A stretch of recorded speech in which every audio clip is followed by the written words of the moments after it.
looks like we've got attendees joining us both on Zoom and on the Facebook page. So thanks very much for coming out to spend time with us on a Thursday night. My name is Kristen Kovach Bentley. I'm the program manager for the Retired Racehorse Project. And we're very excited to team up with the AAEP and Foundation for the Horse this evening to present this webinar.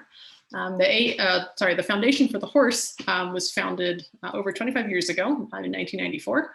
It's governed and stewarded by equine veterinarians. The Foundation for the Horse's mission is to improve the health and welfare of horses. And that's supported by the expertise of many world-renowned caregivers and researchers, unequaled in their ability to identify the needs of the equine and the most critical health concerns facing the equine population. So we're very grateful to Foundation for the Horse for its support and for teaming us up tonight with Dr. Kevin Haussler. Dr. Haussler is an associate professor at the Orthopedic Research Center at Colorado State University with research interests in the objective assessment of musculoskeletal pain, spinal dysfunction, and the application of chiropractic, acupuncture, and rehabilitation of horses. He's a chartered diplomate of the American College of Veterinary Sports Medicine and Rehabilitation and is currently a course instructor for the Equine Rehabilitation Certification course at the University of Tennessee. So we're all looking forward to hearing from Dr. Haussler tonight. So I'm going to turn it over to him. We will definitely be taking questions from everybody. We're going to tackle all those at the end. So feel free to drop questions both on the Facebook chat and here in Zoom, and we will get all of those addressed. All right, Dr. Haussler, I'm going to turn it over to you. Okay, great. Thank you very much. And thank you for the opportunity to be here and share some information on rehabilitation and as it directly affects retired racehorses. So a couple topics that I'd like to cover.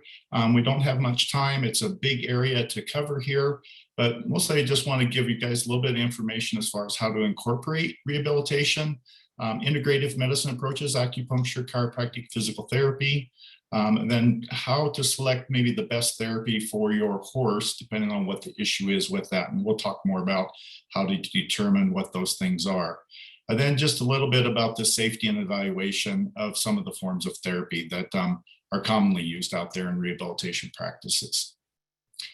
So as you all know, as you get horses off the track, they come to you for certain reasons or different reasons, a variety of different reasons. And some of those can be distal limb injuries, suspensory ligament or flexor tendon, bowed tendon issues there. A lot of the horses do have arthritis type of things, back pain. This horse down here has pelvic pain with just a light response to touch there. He wants to squat clear down. So obviously having some issues there with that. And unfortunately, as you are trying to repurpose these horses here, all of this is unwanted baggage. And so these are oftentimes long-term issues, tendon issues, arthritis issues, back pain with impinged spinous processes sometimes. And so these may inhibit you to reach the full potential of the activities or disciplines that you are using the racehorses for. So a common management here for a lot of musculoskeletal injuries is oftentimes stall confinement or hand walking. I guess my approach more for stall confinement is it's kind of like prison from my perspective, as far as potentially causing more problems as far as muscle loss, stiffness related to osteoarthritis, those type of things. And so I really would like to get these horses out and moving. It's common to have hand walking. The challenge sometimes is how much do we do? In this case down here, are we spending time grazing along with our hand walking? My goal is, if we're going to be doing hand walking, it really is purposeful walking. We're taking and getting some time in or stride lengths in to help exercise or condition those tissues that we're trying to rehabilitate. So my focus and bias, just to be honest, is that mostly I'm focusing on neck, back, pelvic issues. And so that's part of what my presentation will be here, is focusing on that. And I'm sure all of you have visualized or seen horses or have owned horses with some sort of asymmetry, muscle or bony asymmetries within their pelvic region. Some of these can be more lateralized as far as maybe a muscle asymmetry here. Here, it looks like there's quite a bit of difference between the left and right side, and sometimes it's hard to tell. Is the left side the normal side, or is the right side the abnormal or kind of swollen side? So those are some challenges that we need to look at sometimes. I'm going to share a little bit of information from my PhD research that I did at the University of California at Davis several years ago, quite a few years ago. But we mostly looked at the pelvises and low back and thoroughbred racehorses that died on the track. And what we found was about 6% of these horses had a higher tuberous sacrale on one side compared to the other side. It's been reported also in standard bred trotters. And mostly we think that's because of the way we train the horses or racing in a counterclockwise position, that the horse's pelvis is actually kind of model or change to that. So ideally what you'd like is a nice circle for your pelvis here, but what we can see is that there's some asymmetry here. And oftentimes we have people that are looking at the top of the pelvis here toward where they would consider hunter's bumps or asymmetry there.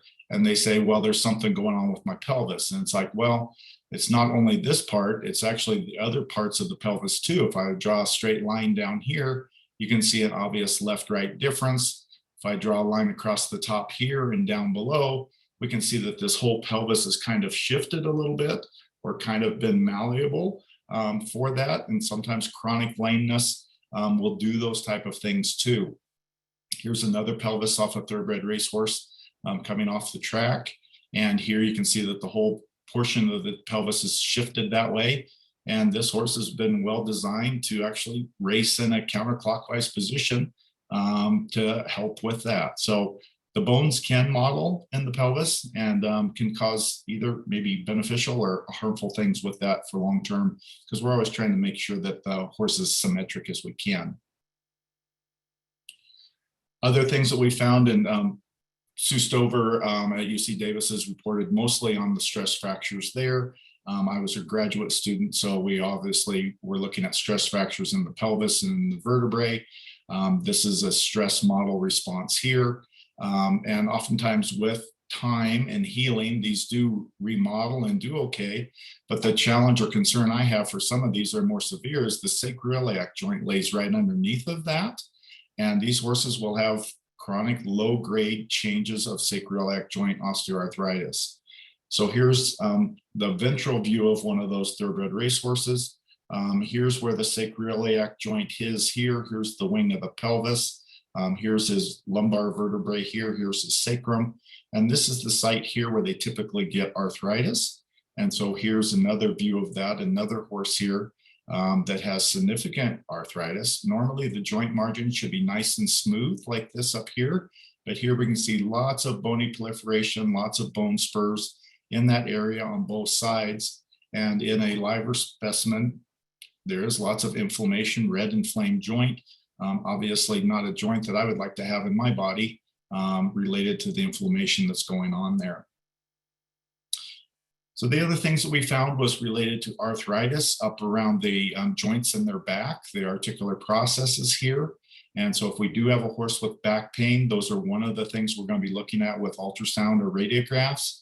Here's a normal joint margin, nice and smooth that way. Here we have a little bit of a bone spur that's coming up a little bit there. Irregular joint margins. Here we actually have lysis or little holes, kind of Swiss cheese around the joint margins there. And then here, again, a more erosive, or we can actually fuse those joints. And so then there's complete ankylosis of that, and that joint no longer moves anymore. So just looking at some of these, this is another group of researchers in France that looked at horses that had no clinical signs of back pain, looked at radiographs, and they found that they had a 0% incidence of that in horses that had no back pain.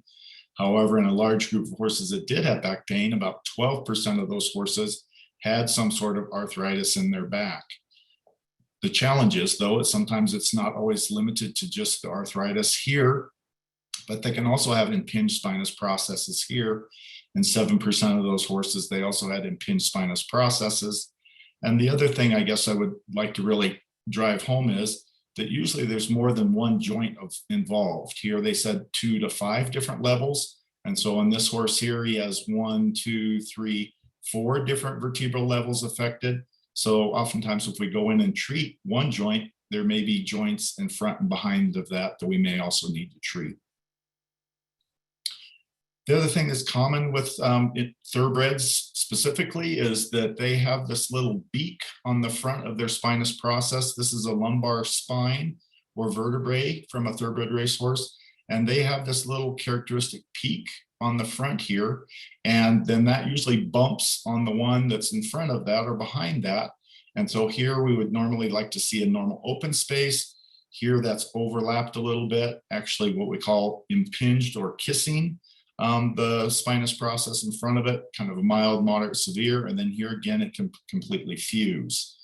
And so some of the management approaches for that in the past has actually been surgery, where on the radiographs here, here's the spinous process. They've actually gone and cut the top of that off. So you can see in this paper here, they actually cut the top of that off. And so oftentimes these horses have kind of lots of staples or kind of a zipper going down their back.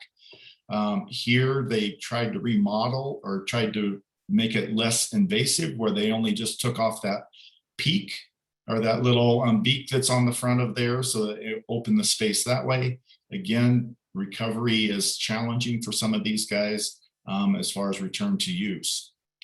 Recently, they've done more of a kind of more non-invasive or less invasive, where they actually use little scissors where they can come in and open up the spaces between these impinged spinous processes. So this is a horse before surgery and after surgery where they're doing that to open that up a little bit. So those are just some of the things that are out there related to treating back problems from a surgical perspective. And we're obviously going to be talking about more from a rehab perspective. So that's kind of tell you a little bit about what some of the baggage is or some of the issues specific to the thoroughbred racehorses as they're coming off the track. If we're going to talk about rehabilitation, to me, I think it's important that we talk about terms. And the term in general is just to return to a former capacity. And so most studies that are done on thoroughbred racing is they have those horses return to a same class or same level of exercise that they were doing before, competition that they were doing before that. And that means that those horses have returned to a prior level of condition or racing capabilities. And so obviously if we're doing dressage or jumping, then we would want those horses to return to that prior level of activity. So from rehabilitation, I like to try to keep things simple. And in general, we have kind of three different areas that we consider rehabilitation. One of those is manual therapy, where we're using our hands, either with massage, doing some sort of stretching, chiropractic treatment. Then we're doing some sort of exercises. Some of that may be proprioceptive balance training. We'll talk about that. Or doing some core stability or underwater treadmill exercise, lunge work. Then the other areas, what I consider kind of more the tools or the machines that you put on. We can put hot and cold water on, or we can use laser, electrical stimulation, shockwave, vibration, those type of things. So rehabilitation, from my perspective, is critical for recovery for the horses from any type of injury here. Yes, we can use medicine, and yes, we can do surgery on that. But I think the physical therapy has really added a lot to that, especially if we would look at our professional human athletes or Olympic athletes. They are having a kind of what we consider more of a multimodal approach. Lots of different people on the team trying to help those human athletes. And I think that the equine athletes deserve just as much with that. Unfortunately, our current awareness of some of this rehabilitation in horses, some of these places are called, layup centers or rehab centers, and really there's not somebody there that's trained in rehabilitation. They may have an underwater treadmill, then they just put all the horses that come in, everybody gets underwater treadmill, whether you need it or not. Or if we have somebody that's not really fully aware of sports medicine rehab issues, they're just kind of making it up. It's like, well, it looks like he's having this issue, so let's try this, but really not based on a lot of scientific evidence or clinical experience. But I'm going to try to give you a few guidelines here to help guide you with your horses and hopefully help out, the approach to figure out when we might need to do these. So most of the things that I would look at is more of an individual base. What does your individual horse need for this type of injury? It's not a one size fits all. And so we really need to make sure that we treat the individual patient that way. So I have a couple kind of principles to think about And so in general, when we have some sort of an injury, you twist your ankle or you fall down and break a bone or something like that, or your horse gets a bowed tendon, they're going to lose all the strength, endurance, they're going to lose flexibility, they're going to hold their limb, and they're going to have lots of pain with that. And so for us to get back to this full rehabilitation, we need to address each one of these individually. And so the first thing we need to always do in any rehabilitation is to address the pain. If I haven't treated the pain, then it's pretty silly for me to tell you to go out and lunge your horse for a period of time or do some ridden exercises. The horse is in pain. We need to treat that first. Unfortunately, I think the problem is most of the time in veterinary medicine is that that's where we stop. The horse is no longer lame or no longer has back pain. That's where we stop. And he's not cured. He has, as you can see here, he has a long ways to go back up to full rehabilitation. And so things we need to work on are proprioception, his balance, knowing where his feet are. We need to work on stiffness. If you've ever had your arm in a cast for a period of time, all the muscles shrink down and your joints are pretty stiff. And so similar with the horses, they have some stiffness issues, and then we need to work on their endurance, and then we need to work on building up their muscle and strength. Then finally, we can say that these horses are fully rehabilitated. The next part then, as far as just talking about back problems, I have lots of clients call and say, well, my horse has back problems. It's like, well, I really don't know what a back problem is, but sometimes they present with radiographs too. And so then we can see that, yes, this horse has some impinged spinous process, some of those lytic lesions on there, those little kind of Swiss cheese. So this horse probably does have some back pain localized to this area, but I have no idea to know that. X-rays don't show you pain, and they don't show you stiffness, and they don't show you flexibility. And so what we're trying to get away from is, yes, it's very important to have these ideas or information to help us manage these horses. But what I'm really interested in is the function. How is this horse behaving? How is he with getting tacked up? Is he bucking? Is he warming out of that? How is his back as far as sensitivity to that? Is there lots of muscle spasms in that area? Is he able to do stretching, able to do long and low? Does he also have lameness associated with that? So these are the things I'm more interested in, is the function. Obviously the structure helps, but I'm more interested in treating the horse than treating the X-ray or the ultrasound. So obviously we have lots of therapies that are out there. Treatment, most common that we would use is phenylbutazone if your horse has some sort of pain. Corticosteroids are injected a lot for a lot of the joints for osteoarthritis type of things, and they're very effective for doing that. But in general, again, they're not helping out much with stiffness. They're not helping out with proprioception. They're not helping out with strength. And that's where the rehabilitation comes in. And so all of these have an important role, but we need to step back and say, what else does our horse need to bring them back to full rehabilitation? The other component that I'd like to think about, or would ask people to think about, is what stage is your horse in this injury? Obviously, if we're having lots of heat, lots of swelling, inflammation, then yeah, we may need to put a horse in some ice boots or buckets of ice here to help cool that down. Laminitic changes, those are acute inflammation things, and we need to help that out. However, if after a period of time, then we're trying to get that horse to use that flexor tendon or that suspensory ligament, or get him to use his pelvis a little bit more, that time, then we're trying to remodel or restore function, trying to build that strength, build that core stability. And then finally, in the last phase, then we're really trying to get those horses back to ridden exercise. And so a lot of the rehabilitation is going to occur here without riders. And then eventually we will be able to get up to the point where we can use riders, and we'll talk about that in just a little bit. So this is the other part that I think is important from a rehabilitation perspective, is that I often talk about exercises or rehabilitation programs kind of down at the kindergarten level versus middle school versus graduate level. And if we look at these little guys over here, obviously this little guy cannot do this up here. He has to grow, he has to develop, he has to have lots of training to do that.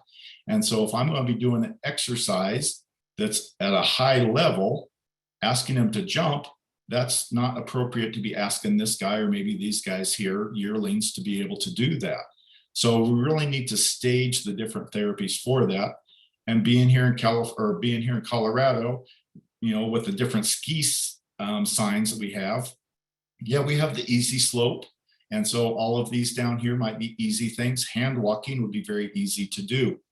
If we want to do a little bit more of a blue diamond or blue intermediate slope here, then, or middle school type of things, then we might ask them to do some lunge work or over some cavalettis.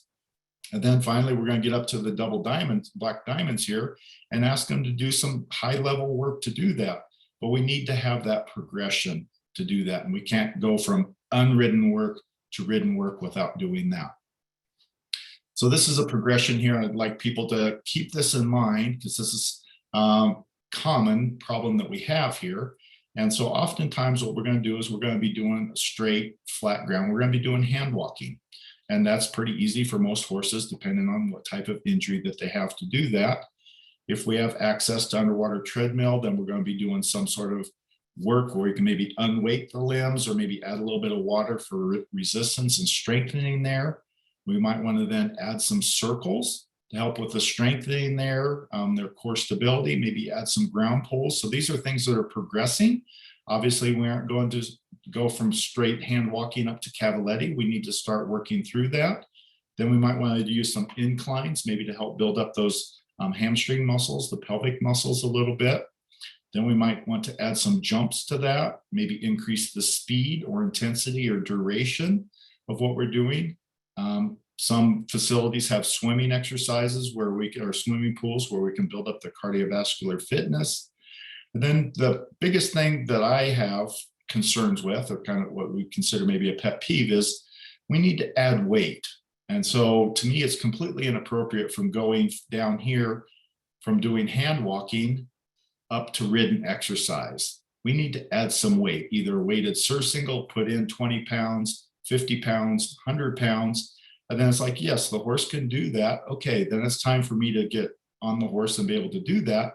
But then the challenge is I don't go out and just do my activity. I go back and I start doing some work on the ground in the saddle.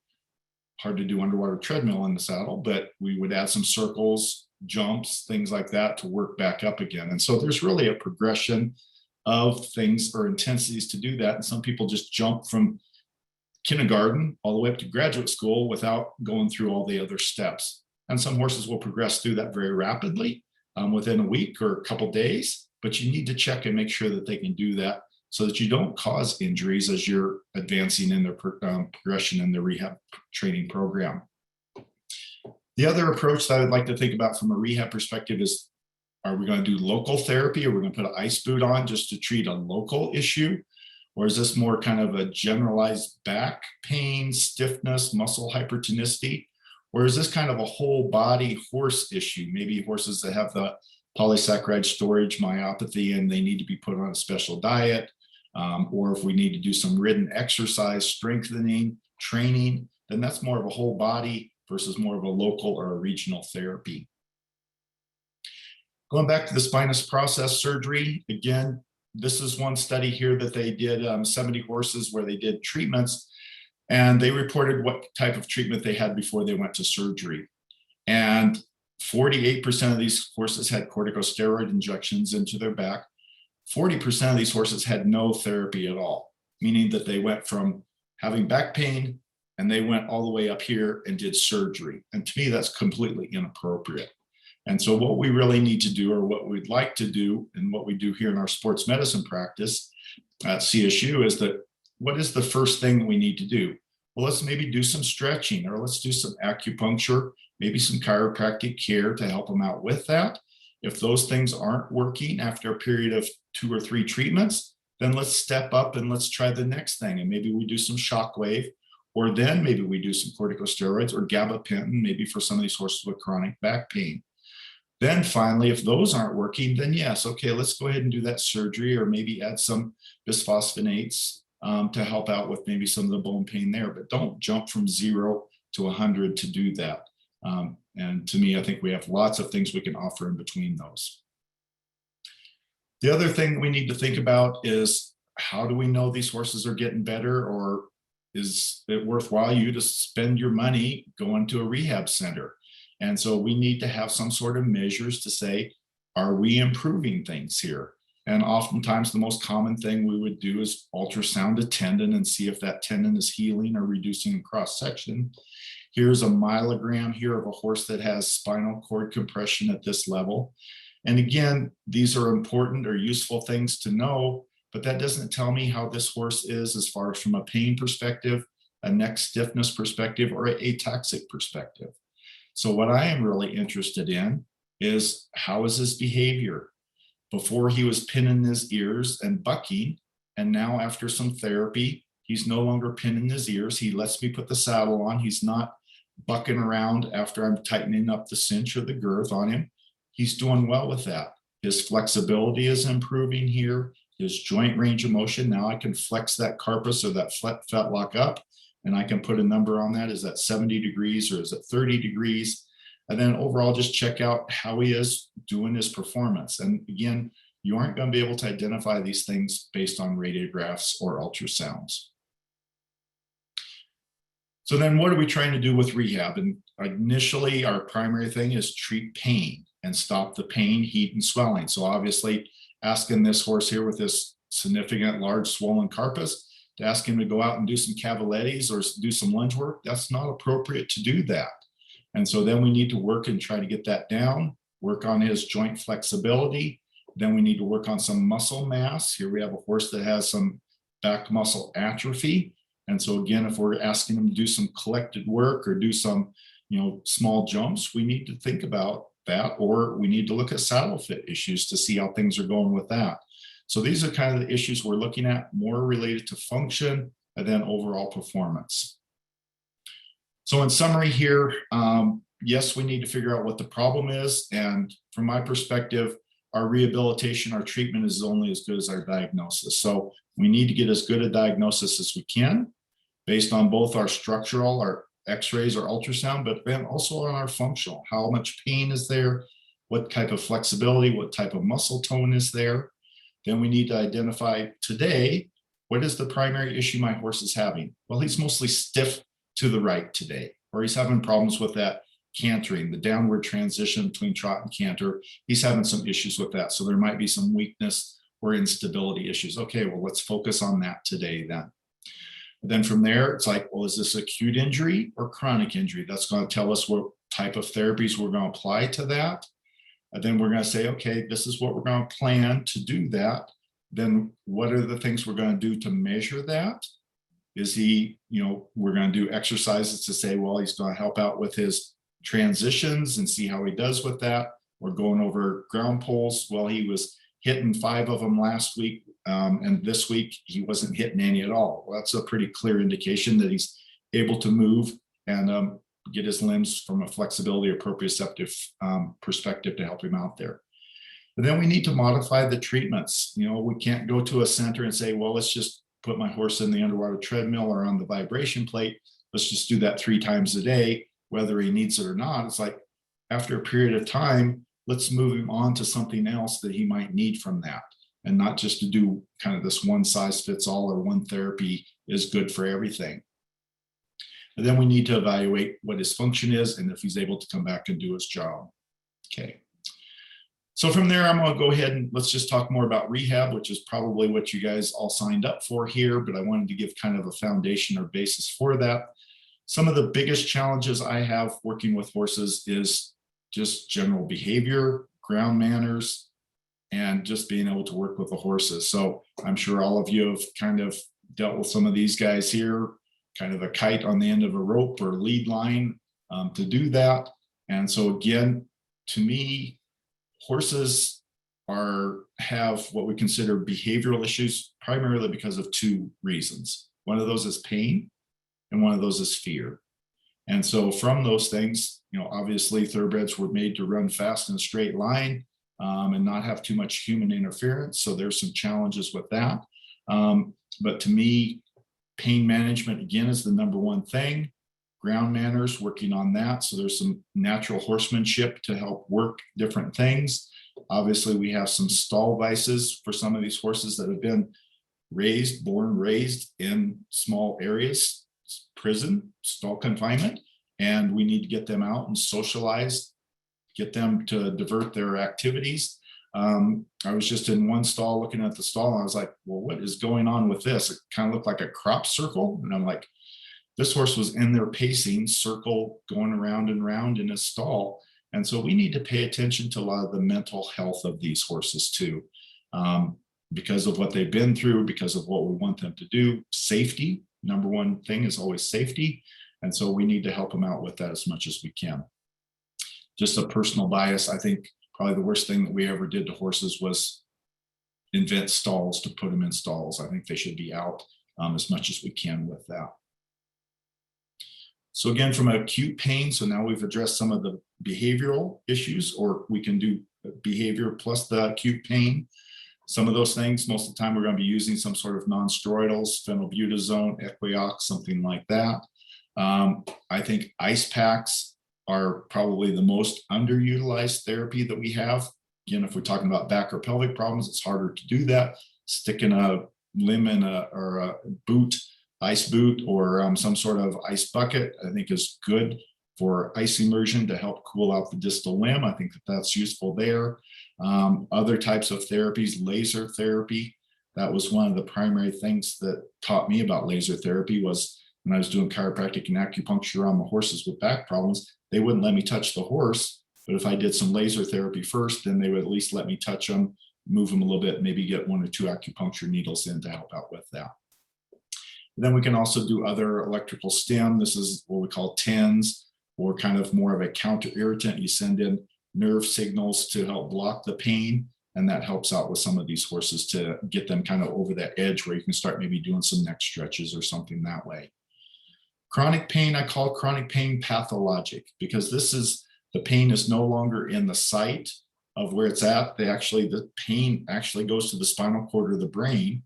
So when doctors in the past, or unfortunately probably now yet, say, well, the pain is all in your head, it's like, yes, obviously that's where it's at, but we need to figure out how to treat that. And so we can do massage with that. Saddle fitting is an important component of that. We can also do shockwave therapy, so we can help out with back problems, tendon problems, flexor tendons or suspensory ligaments, common therapy to help out with that. So again, we're going to treat chronic pain much different than we're going to treat acute pain. Just a couple studies on acupuncture here for chronic back pain. Found it interesting going through the literature. This is some researchers from the University of Pennsylvania, and they were just basically injecting saltwater saline, and they had 90% effective for treating chronic back pain. Dry needling, that's common now, about 87%. They laser acupuncture, 70%. But the interesting thing is they actually injected steroids. Methylprednisolone is a type of a steroid, and they actually had the worst efficacy or ability to treat the horses with back pain. So again, it brings into question practitioners that are injecting steroids into the horse's back muscles to treat back pain. To me, is probably not appropriate, or we need to be very cautious about doing that because I don't think that that's the best approach to be using steroids in those type of conditions. Here's another study done at the University of Florida where they gave horses chronic back pain phenylbutazone, typical dose for 5 days. They found no changes as far as back pain measurements. They gave oral saline for 5 days. Obviously, that was their control. And then they did electroacupuncture, and they found that those treatments lasted up to 14 days after their treatment. So again, for chronic back pain, we need to step away from using some of these non-steroidals. They're not effective because, again, the pain is no longer here. The pain is up here. And so we need to treat that appropriately. So moving on to other things we need to talk about is weakness. And so weakness we can have because of atrophy. We can have because of deconditioning. We can have stiffness around our joints or muscle spasms. And then we can have some of this poor coupling or poor proprioception type function. So here again, is this more of a systemic issue, or is this more of a local muscle atrophy, only muscle atrophy in one area, or is it all over? And it might be that this horse maybe has some dental issues or just lack of groceries in general to help out with that, but we need to treat those. The other thing I would like you guys to look at would be the two images here. This is the same horse going up an incline, and the only difference is that we've added a little timber or board across the bottom here, cavaletti, for him to jump over as he goes up. And to me, this horse has much more muscular activation in about the same phase of stride here compared to this same image here. And so just adding one little obstacle for them to jump over can activate certain muscles, especially if we have horses that have some stifled issues, upward fixation of the patella, those type of things. We can have weakness because of muscle spasms. That was always something I didn't quite understand, was how can a spasm muscle be weak? Isn't a spasm muscle strong?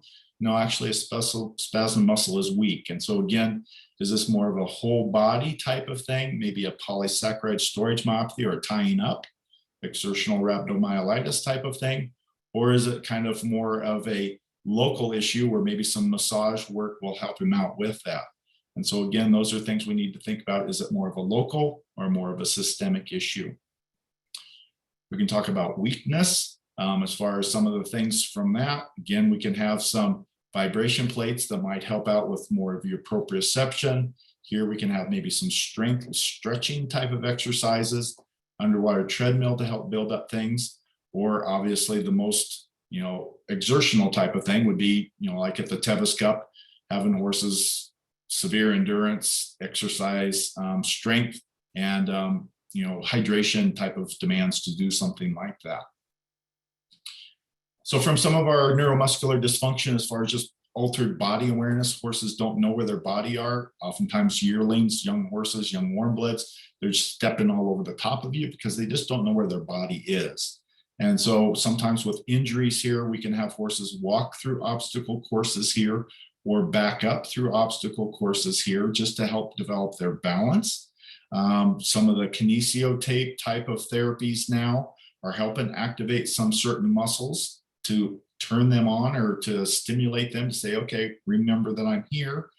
And again, here we can use weighted saddles or weighted surcingles to help with the horses as far as building up their strength or their ability to hold a rider. And as far as proprioceptive pads, we have different types of these now. So we can have horses stand. Usually they have different colors for different kind of densities. And so here we can have a horse standing on either 2 or 4 altogether. And here we can add what we call a perturbation, or we're trying to push them off balance. We have somebody on that right front limb there and just unweighting that. And you can see how the horse is really working and pretty unsteady there. And that's just from the difference from lifting up that one leg. And so those are things to help build up their balance or their stability that way. And these are good for tendon issues, for sacroiliac issues, for forelimb issues to help them out that way too. And then so other things we might think about, we have some therabands. We really like these to help engage the horse. A lot of these horses that have back pain are kind of hollowed back with their hind limbs up behind them. Really helps to bring themselves up underneath themselves there. I like some of the long line work or double lunge work here. I think that that's very important to help those horses out. Again, all of these exercises are not ridden. These are all on the ground to help them out with that, to help build up their stability. We can, if you have opportunities to get to underwater treadmill exercise, we can just see horses as far as their flexibility, the mobility of their back here. Obviously, we can use this for limb injuries too. Here we have lots of pelvic rotation to help strengthen them, increase their stride length there with that. And then other facilities that might have some opportunities for swimming and helping the horses more with their cardiovascular fitness without having any weight bearing. From a stiffness perspective here, we have horses. Now we've treated the pain, we've treated kind of the proprioception. Now we need to step up and do the stiffness. And the things that really, from my perspective, help out with joint stiffness is some sort of joint mobilization, carrot stretches to help out with that, or we can do some sort of maybe long and low lunge work to help them out there.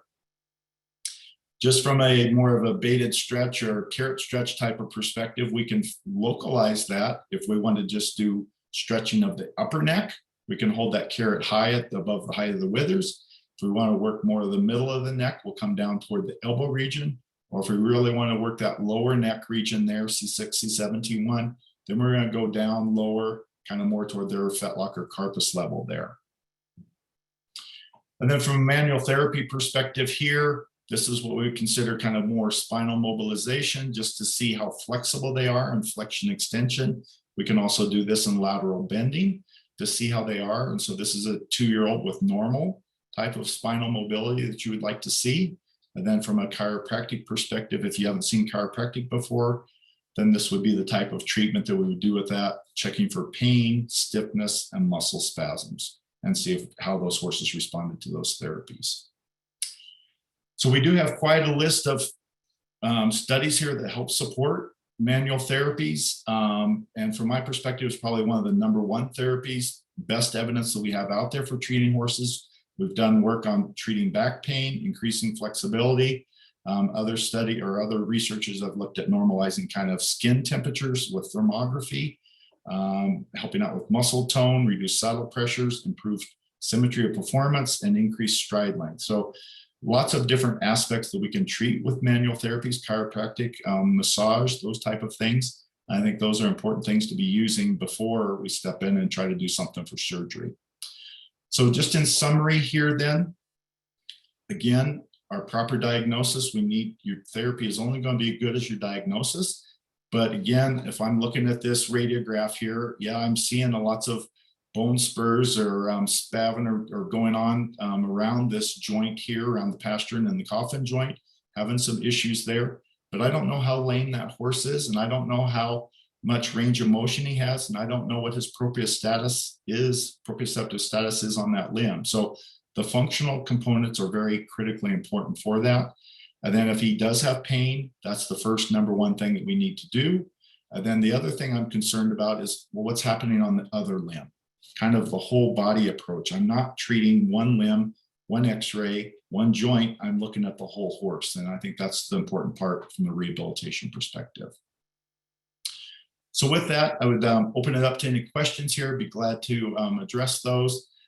My kind of take-home message here is that there's lots of information out there. There's a lot of people that are claiming to be experts in some of these areas. What I would ask you to do is to check in with the American College of Veterinary Sports Medicine Rehabilitation, vsmr.org. Under resources, there's a list of diplomats around the United States and around the world to help out to get some information on this. Obviously, I can't tell you everything about all the modalities in one session here about how to use ice or how to use shockwave or how to use PRP or whatever else. So obviously you need to reach out to those people, those specialists, to figure out what you need specifically for your individual horse. So with that, be glad to ask or answer any questions here. Thank you. Yeah, so folks, if you have questions, type them either into the Q&A or the chat on Zoom or right into the comments on Facebook. While folks are doing that, I have a couple questions because I'm also a horse owner, so okay. I've jotted some things down. So kind of in the same vein of how you just concluded, if you're looking for a rehabber or a facility to do some rehabilitation, are there metrics by which you should assess them, or anything in particular to look for, any certifications or anything? Or yeah, well, that's obviously the best thing would be to ask for what is their certification. And unfortunately, just from looking at the industry, there are very few rehab centers that actually have a veterinarian on staff. And so that would be the first thing, is who is your veterinarian that's running this facility?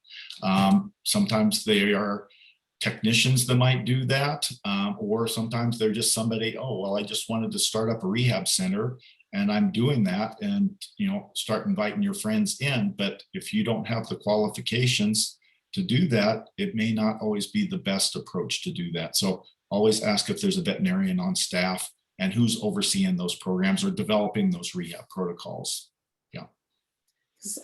Like one of the vets I use herself went to like a chiropractic school and she does acupuncture, but I understand that you don't always have to be a vet to get certifications or to practice in some of those fields. And I know that also may vary state by state. So yes, that does vary state by state. And there are human acupuncturists, there are human chiropractors, there's human physical therapists that do work on animals, dogs, cats, horses. And so, yeah, it depends on your state as far as if those Licensed professionals are allowed to work on pets or animals or horses in your state. But in general, again, I like that team approach that we have the chiropractor working with the veterinarian, working with the farrier, working with the saddle fitter. And so we got all of those together. It's one person can't wear a hat to treat everything that's going on with the horse. Right. Yeah. Well, that's good advice. So we have a question on Facebook from Lucille. Okay. What do you think of pulsed electromagnetic field therapy, PEMF, or there's a couple brand names for rehab or pain management or inflammation reduction? Yeah. That's very popular right now. So that's a good, good question, Lucille. Yeah. Well, it's interesting because about 20 years ago, it was very popular too. So I think it's one of these things that kind of cycles up and down. And that's just the horse industry in general. But unfortunately, we don't have a lot of research on the different pulsed electromagnetic therapies.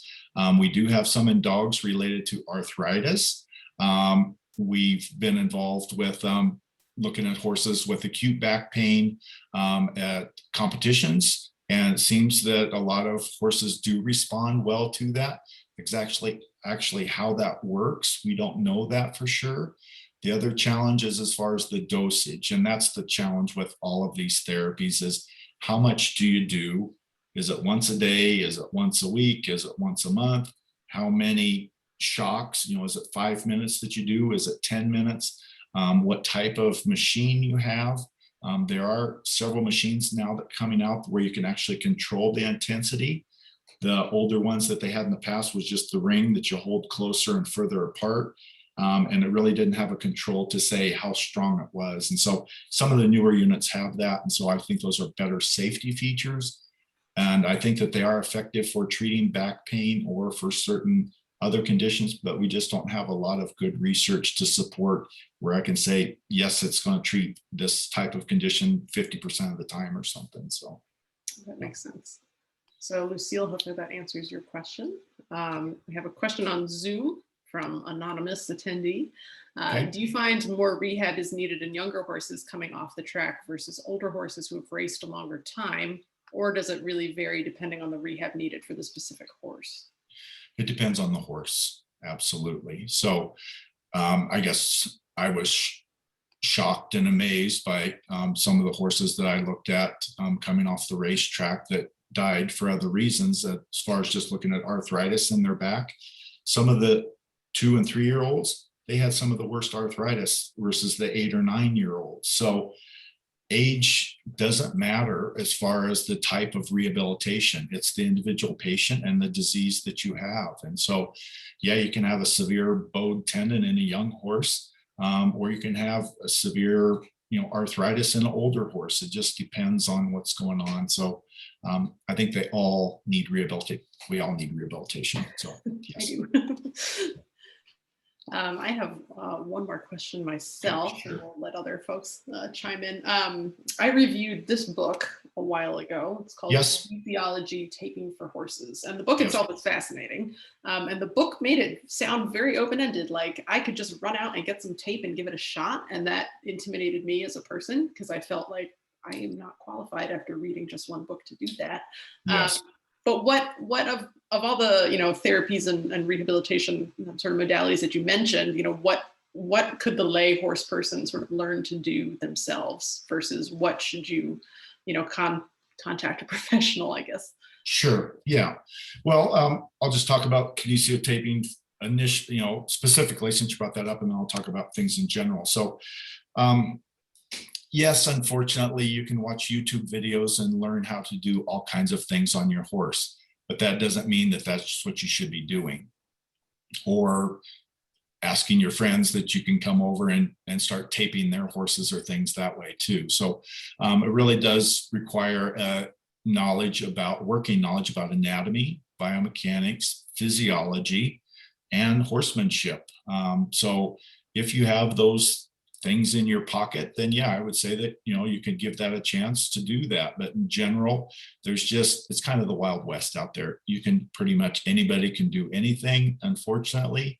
And hopefully most of the people aren't doing harm and they're helping out a little bit. But again, I would like the expertise or the professionals to be doing things like that. So as far as things that people can do, I oftentimes give people a lot of stretching exercises. I think stretching for any athlete or for any pain, I think that those are important. Oftentimes exercises, cavalettis, ground poles. I really like a lot of Linda Tellington-Jones. Some of her books as far as just some of the T-touch, but she also has a lot of groundwork things that you can do. And I think she's very reasonable and very safe with a lot of those. And I think those are very effective treatments. So obviously we're going to ask owners to do some ridden exercise, some lunge work, some long line work. Those things are important too. But I think sometimes we need some guidance as far as what type of things do we need to do? Do we need to do more trot sets, more transitions, more circles, more straight lines, more incline? And that's where the rehab specialist comes in to kind of help guide the owner a little bit that way, and then provide some outcome measures. It's like, yeah, we're making some progress here. Let's keep doing that. Or, ooh, wow, all of a sudden the horse is much worse. Let's stop or figure out what went wrong, and then let's try something else. Yeah. Very cool. All right, well, last call for questions from our live viewers. A lot of people will watch this on demand in the next couple of days. So if they have additional questions, following up as they're watching later, where would you suggest for more resources for people interested in this subject? Well, I would say, again, reaching out to the American College of Veterinary Sports Medicine and Rehabilitation for their specific area, because my experience is that most people want to know about their individual horse, and I can't give veterinary advice for horses in other states. And so that's what I would recommend, is for those individuals to reach out to specialists in their area and get information specific for their horse. Yeah. Thanks. We did have one more question came in the chat. Oh, and another in the Q&A. So we're not done yet. How can you deal with a horse that may be very stoic and not show a lot of pain? There are some details on this horse in the chat. My 2021 makeover prospect is 9 years old and ran 78 times. So that is a war horse. She was having trouble with her canter. She was cross cantering, losing the canter in corners. So this individual did a bone scan, discovered she had grade 3-4 kissing spines and significant arthritis in her left SI. Yep. While she's not surprised at all, given her history, she never really showed pain upon palpation, et cetera, and never acted up under saddle. Okay. So she details her treatment. The main question is there a way to see if this particular horse might be in pain if the horse seems to be very good at hiding it? Yeah, well, that's always the challenge. We obviously have horses that are very thin-skinned, and we have horses that are very stoic. But again, from kind of more of a pain perspective or evaluating things there, I think that that's really the value of chiropractic and acupuncture evaluations. I think it really helps us tell kind of what levels are involved or what joints are involved. And so some horses can have problems with arthritis in their back or sacroiliac joint issues, and they'll just be stiff. They may not necessarily be painful, but that doesn't mean that they are able to do their job, as far as cross cantering and things, or they can have some weakness too. So there's lots of different disabilities. It doesn't always have to be pain, but I think with detailed evaluation, spinal mobilization, acupuncture evaluation, I think that those practitioners are much better about evaluating that. Common thing now is just to have people do a carrot stretch. It's like, well, the horse can reach around, he can touch his side or reach down and touch his elbow, but that doesn't mean that he's pain-free. He may just be very food motivated. And he likes his treats. So it's like, I'm going to do whatever it takes, even though I hurt or even though I'm stiff. So those are things we need to kind of do a little bit deeper dive on for that. So, yeah. That's my personal worst fear, is a stoic horse who will not tell me when he's in pain. So yeah. I feel that. Yeah. One more question. Oh, go ahead. We just learned how to talk to stoic horses. They talk to us all the time. They just speak in a much quieter voice. So, yeah. Paying very close attention. So one more question on Facebook from Eve. Okay. Do you have any thoughts or research that you've seen on the Masterson method? On Masterson method, meaning, is that, just refresh me, is that massage or Masterson?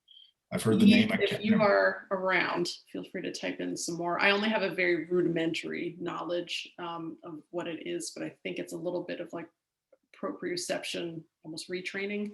Okay. That might be completely wrong. So Eve might be rapidly typing like, no. So well, we'll see if, to me, that drives home the problem of having the right terms. You know, it's like somebody makes up a term in their garage or in their backyard. And it's like, well, this is my method. It's like, well, what is that? Is that a stretching technique? Is that a massage technique? Is that a pulsed electromagnetic therapy technique? We just need to speak all on the same language here. So.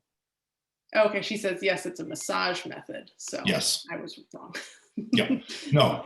From that, there are different massage. And if you look at the different massage things that are out there, there's literally probably 50 different massage techniques. There's Swedish massage, there's effleurage, there's petrissage, there's McMaster, there's other types of things that are out there. And so we have evidence that those do help kind of calm horses down. We obviously need more research in some of those areas to do that. But we have evidence that massage, those type of things work. Yeah. So maybe this particular method just hasn't been researched specifically, but okay, good to know. Okay. Well, I think we've answered all the questions. We have lots of thank you messages coming in. So thank all of you who tuned in. And of course, thank you, Dr. Haussler. That was really, really interesting. And I think we've had requests to do it again. So if you'd like to come back, we'd love to have you. So all right. If you're watching this on demand later and you do have other questions, Dr. Haussler mentioned a couple places where you can get additional information and resources to help you on your own rehabilitation journey. So thanks again to everybody who came out tonight, and thank you, Dr. Haussler. Okay, thank you very much for the opportunity. All right, bye-bye. Have a lovely evening. All right, bye.